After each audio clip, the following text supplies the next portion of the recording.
Days after storms caused this damage, crews are still working to restore power. LG&E says about 29,000 people in Jefferson County are still without power. The good news is that number is falling by the day. The power outages still have forced JCPS and Bullitt County schools to close today. No announcement yet for tomorrow. LG&E does have some extra crews in town to help with power restoration. As WDRB's Monica Harkins is out with LG&E right now, the utility says it's trying to get to the areas with the largest impact. Monica? Gil and Fallon, we're in the Jefferson Town neighborhood off Waterston Trail and Walnut Wood Way. You can see right here, this road blocked off completely. There's a truck here carrying a brand new utility pole, and behind that, crews are working on sawing down a huge tree that fell and pulled these poles down. LG&E says this type of large outage takes between 8 to 10 hours to repair. They've been out here since 1 p.m. this afternoon. For perspective of the amount of ground crews have to cover across the state of Kentucky, there's reports of nearly 500 down utility poles. After these large outage areas are fixed, then LG&E says it moves on to the smaller impacted areas.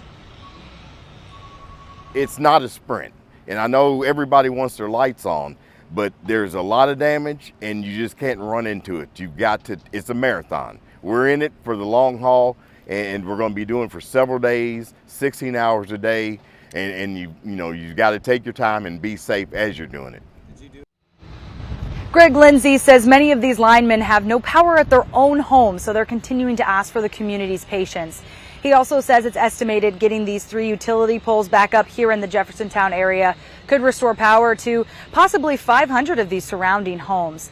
Now, we're still hearing a lot of work and a lot of the noises, right, that come with construction work. You can hear those chainsaws working as they try to get that big tree out of the way for this area. A reminder for anyone watching, these roads are blocked off for a reason. You never want to try and come near a downed power line. Gil?